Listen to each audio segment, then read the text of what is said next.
Have you ever stopped at a busy intersection during rush hour and noticed something remarkable? All around you, there are delivery riders wearing green, blue, orange, and yellow uniforms.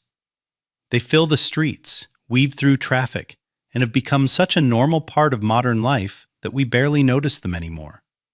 With just a few taps on a smartphone, a hot meal, a cup of milk tea, or a ride can arrive within minutes.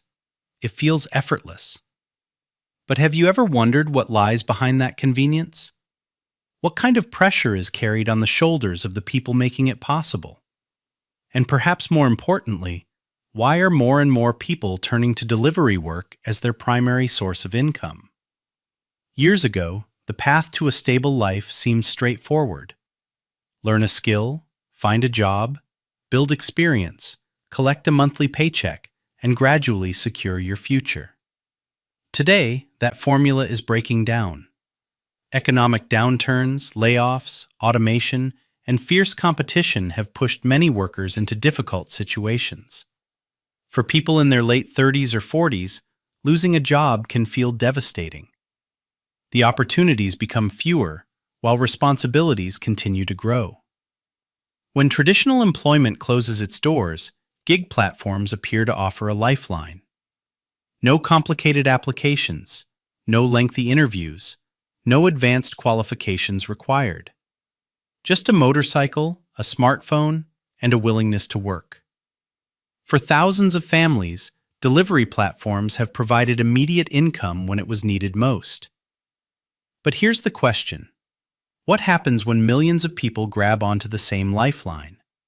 Can it continue supporting everyone? Or does it eventually become overloaded? The biggest illusion of the modern gig economy may not be poverty. It may be the illusion of freedom. Many people are attracted by the promise: work whenever you want. Be your own boss. No manager watching over you. At first glance, it sounds empowering. But the reality is more complicated.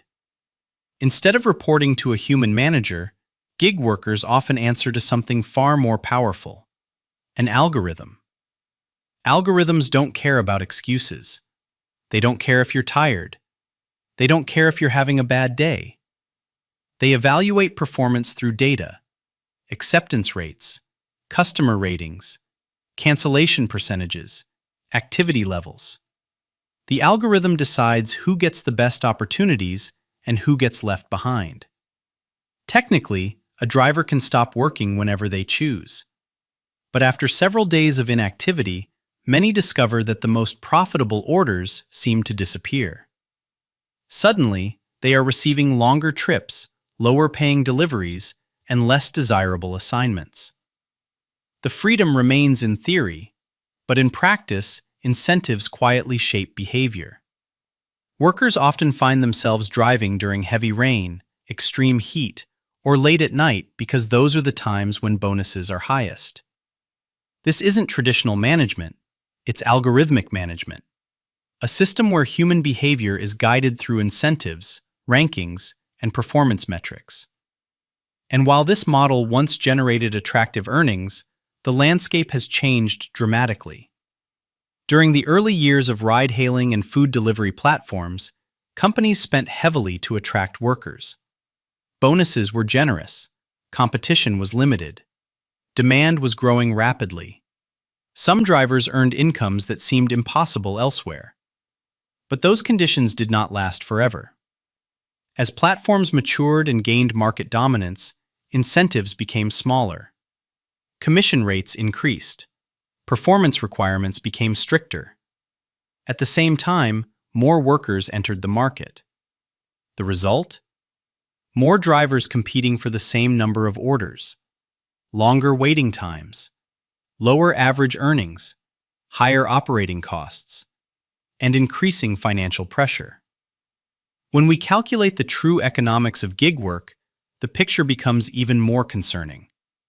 Fuel expenses, platform commissions, vehicle maintenance, insurance, repairs, depreciation.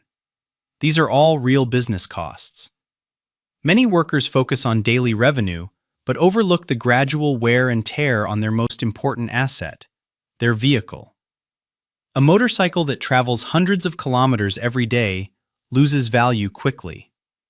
Eventually, replacement and repair costs arrive, and they can be substantial. The deeper issue, however, goes beyond income. It concerns the future. What happens after 5 years? What skills have been developed? What professional growth has occurred? What new opportunities have been created? This is where the concept of a skill trap emerges. Delivery work provides immediate income, but it often offers limited opportunities for long-term skill development. 5 years can pass quickly. Technology continues advancing. Artificial intelligence continues evolving. Automation continues expanding. Self-driving vehicles, autonomous delivery systems, smart lockers, and robotic logistics networks are no longer science fiction.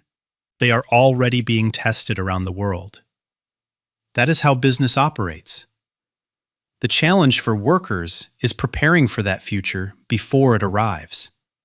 Because the greatest risk is not losing income today.